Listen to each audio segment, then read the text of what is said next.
Ethan had made peace with being alone. Not the sad kind of alone, just quiet, predictable, safe. After his last relationship ended 2 years ago, he promised himself he wouldn't rush into anything again. No more emotional roller coasters. No more late-night arguments or awkward goodbyes. He filled his life with work, gym sessions, frozen dinners, and long walks through the park near his apartment. It wasn't exciting, but it was steady. That was enough. Or so he thought. One chilly afternoon, Ethan stopped by a small neighborhood cafe after work. The place was nearly empty, except for a woman sitting by the window with a little boy beside her. The boy couldn't have been older than 6. He was swinging his legs under the chair, humming softly, while his mother stared into her untouched coffee. Ethan ordered his drink and waited. That's when he noticed the boy looking at him. Not staring, just watching. Their eyes met, and the boy offered a shy smile. Ethan nodded politely and turned back to his phone. A few seconds later, a small voice spoke up. "Excuse me, sir." Ethan looked down. The boy had walked over, holding a crumpled napkin in his hand. "My mom says sorry," the boy said. "She's just tired." Ethan blinked. Sorry for what? For crying earlier. Ethan hadn't even noticed. "That's okay," he said gently. "Everyone gets tired sometimes." The boy nodded seriously, as if this was very important information. "My name is Noah." "I'm Ethan." Noah glanced back at his mom, then back at Ethan. "She works a lot." "I bet," Ethan replied. "And she doesn't sleep much." Ethan felt something tighten in his chest. Noah hesitated, then asked, "Do you have a dad?" Ethan wasn't expecting that. "I did," he said, "a long time ago." Noah nodded like he understood. "I don't." Ethan didn't know what to say. The boy returned to his seat, and Ethan finished his coffee in silence. Before leaving, he walked past their table. "Take care," he told the woman softly. She looked up, eyes tired but grateful. "Thank you." Ethan walked out, telling himself it was just a moment. Just a small, ordinary encounter. But that night, lying in bed, all he could think about was a little boy who said he didn't have a dad. Over the next few weeks, Ethan started seeing them everywhere. The grocery store. The bus stop. The park. He learned the woman's name was Sarah. She worked 2 jobs and still struggled to keep up with rent. Noah was in 1st grade and loved dinosaurs, superhero cartoons, and drawing pictures of rockets. At first, their conversations were brief and polite. Then they grew longer. One evening, Noah was trying to fly a paper airplane that kept crashing into the grass. "Want some help?" Ethan asked. Noah's face lit up. They spent the next 20 minutes adjusting folds and testing angles. When the plane finally soared across the park, Noah cheered like they'd just won a championship. "You're really good at this," Noah said. Ethan smiled. "I had practice when I was your age." Sarah watched from the bench, her expression soft.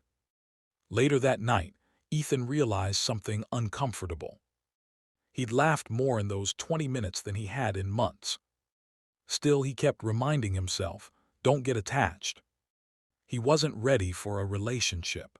He didn't want responsibility. He didn't want to fall into something complicated. But life didn't seem to care about his plans. One rainy afternoon, Ethan found Sarah sitting alone at the bus stop.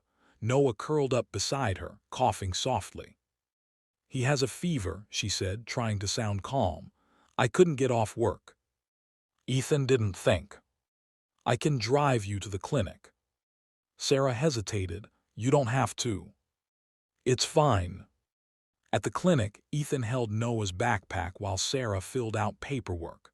Later, when Noah fell asleep against Ethan's shoulder, something inside him shifted. He stayed until they were discharged. He drove them home. He helped carry groceries. He even read Noah a story while Sarah showered after a 16-hour shift. When Ethan finally left that night, he sat in his car for a long time, staring at the steering wheel. He told himself again, "You're not ready for this." But his heart didn't listen. Days turned into weeks. Ethan started showing up more, helping with homework, fixing a broken cabinet, teaching Noah how to ride a bike. Sarah tried to resist at first, afraid of leaning on someone too much. But exhaustion has a way of breaking down walls. One evening, Sarah admitted, "I don't remember the last time someone asked how I was." Ethan didn't answer. He just listened. The moment that changed everything came unexpectedly. Ethan arrived one afternoon to find Sarah packing boxes. Noah sat quietly on the floor, hugging his stuffed dinosaur. "We're moving," Sarah said, forcing a smile. "Rent going up. I found something cheaper across town." Ethan felt like the air had been knocked out of him. "Oh." Noah walked over and grabbed Ethan's hand. "Will you still come visit?" Ethan swallowed hard. "I'll try, buddy." But they all knew how life worked. People drifted. That night, Ethan couldn't sleep. He replayed every moment, the paper airplanes, the bike rides, Noah falling asleep on his shoulder. He thought about how empty his apartment felt now, how quiet. He finally understood something. He hadn't been avoiding relationships because he didn't care. He'd been avoiding them because he was afraid. Afraid of getting hurt, afraid of failing, afraid of becoming important to someone who might leave. The next morning, he showed up at Sarah's door. She looked surprised. "Is everything okay?" Ethan took a breath. "I'm not good at this," he said. "I wasn't looking for a relationship. I wasn't looking to be part of a family, but somehow I already am." Sarah's eyes filled with tears. "Noah needs stability," she whispered. "I can't let him get attached if you're just going to disappear." Ethan knelt in front of Noah. "Hey, champ," he said. "Remember when you asked me if I had a dad?" Noah nodded. "Well, I don't anymore, but I was wondering if maybe you'd like to have someone who shows up, who helps with homework, who cheers at soccer games, who fixes paper airplanes." Noah's lip trembled. "Like a dad." Ethan's voice broke. "Yeah, like that." Sarah covered her mouth, tears spilling freely. Ethan stood up and faced her. "I'm scared," he admitted, "but I care about both of you, and I don't want to keep pretending I don't." Sarah stepped forward slowly, then wrapped her arms around him. He held her like he was afraid she might vanish. Later that evening, they ate pizza on the living room floor. Noah leaned against Ethan, showing him his drawings. Sarah laughed more than Ethan had ever heard her laugh. And for the first time in years, Ethan felt something he thought he'd lost. Belonging. He wasn't ready for a relationship. He wasn't planning to be a father figure. But sometimes, love doesn't wait for perfect timing.